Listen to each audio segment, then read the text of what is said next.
I need to call in the big guns. Let me send an email to the Sage of Omaha, Warren Buffett. I need his take on this one. I hope he responds this time. I'm beginning to think he doesn't like me.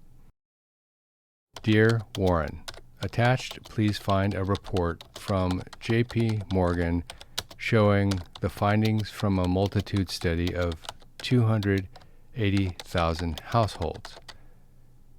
There were 3 shocking results. One will most certainly interest you. For many retirees, spending goes up, not down, when they retire. Would love your take on this. Enjoy the reading. All the best. Your buddy in New York, Jeff Schmidt. Send. I'll bet he sends me another Dairy Queen coupon. Holy Schmidt! Retirement spending models that assume a flat or inflation-adjusted spending pattern in retirement likely overestimate how much someone will actually spend in retirement, according to a recent JPMorgan report. This means that many people oversave for and in retirement, which leads to a large estate when they pass. In fact, this report identifies not just 1, but 3 surprises when it comes to spending patterns for retirees. And the reason I call them surprises is because none of them actually represent what conventional wisdom teaches us about retirement. And this is what we're going to talk about next. By the way, if you're new to the channel, hi, my name is Jeff. I'm a CPA turned author turned public speaker, and I created this channel in 2020, really at the request of my daughter, who saw me helping relatives with their financial information, and she said, Dad, if you can help them, can't you help other people too? People are stuck at home. And with that, the channel was born. Today we have over 360,000 subscribers, over 5 million hours of watch time, over 60 million views, and we would love it if you join our YouTube family. Simply click subscribe and turn on notifications, and you'll be alerted the next time we post a video. We post 3 or 4 times a week. Now, what we're going to talk about next comes from a data set of 280,000 people collected by Chase, JPMorgan's subsidiary, from 2017 to 2024. Now, the information from these 280,000 people was anonymized, which means that the data can't be attributed to a single person, but rather to a category or group of people. Now, the first point that came out is that partial retirement was the norm. It wasn't the exception. Most people think that when they go into retirement, they go into retirement. That's it. It's all over. But the data showed that over 50% of people who went into retirement continued to work part-time. Now, this makes a lot of sense to me. I think about my dad, who retired quite young, and he drew full military pay, but at the same time, he continued to work, and that afforded them a really nice lifestyle.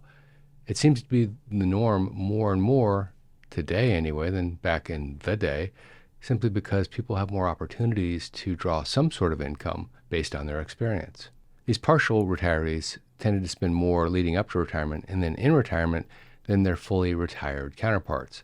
This suggests to me that they knew that they were going to be working part-time in retirement, and so they were less concerned about saving every last dollar. And I know from people who've done this that I personally talked to, sometimes it's not about the money at all. They just want to stay active and engaged when they go into retirement. They don't want to ride off into the sunset. What the report showed is that retirement didn't exhibit a U-shaped pattern, at least with this group, where you spend more in the beginning on things like travel, entertainment, and less in the middle, and then more on things like medical costs near the end, basically going up, staying up, going down, and then coming back up again.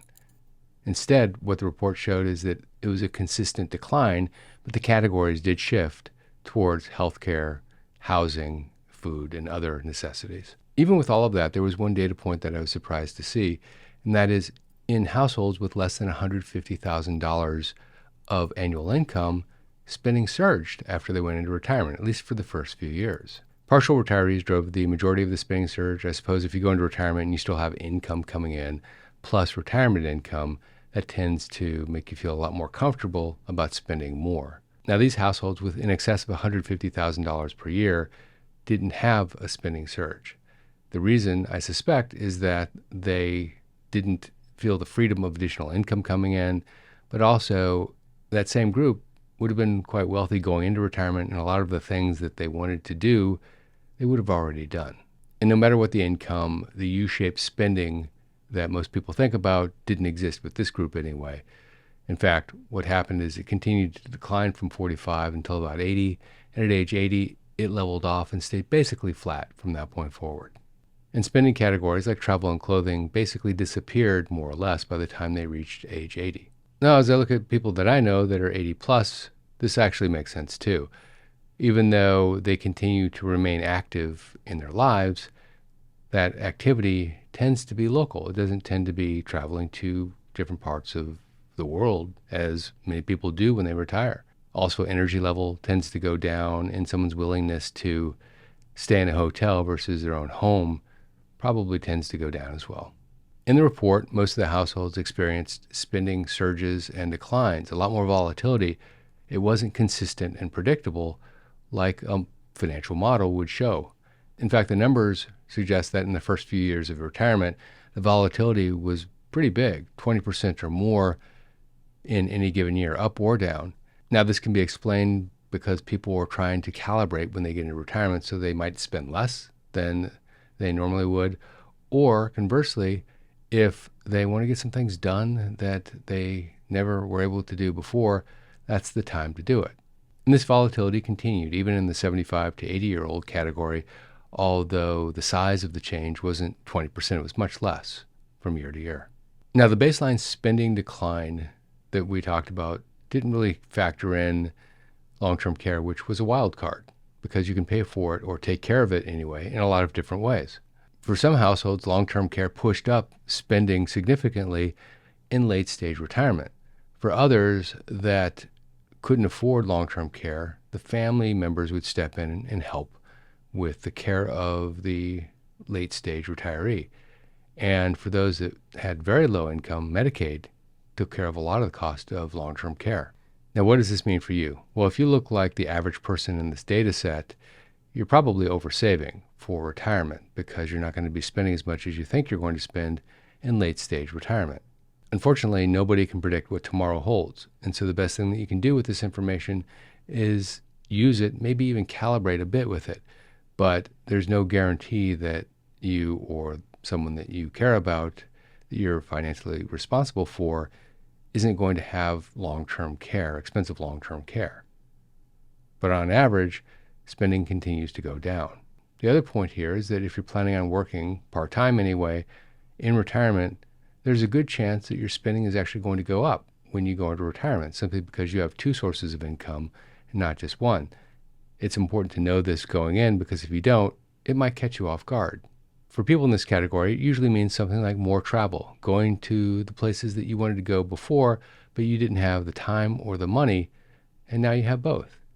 Or increased leisure, joining a country club, or doing things that you would not have done before because you have time and money. And if you look at it at the baseline level, some things like home repair, the projects that you were putting off, might come into focus now because you have the funds. The other point here, if this group is representative of you, is spending volatility, knowing that you're going to have spending volatility as you go through retirement, particularly in the earlier years, but also in the later years, and knowing that you're going to have to spend more than the plan in some years, and you'll spend less than the plan in other years. And the volatility isn't just on spending, by the way, it's also on the market, because the market goes up and it goes down. And this has a lot to do with the psychology of spending with people. If you're in the market in a good year, well, you'll probably feel a lot more comfortable spending more that year. But if the market is having a particularly bad year, like we had in 2022, for example, the travel, the entertainment, and the gifts that are given tend to go down.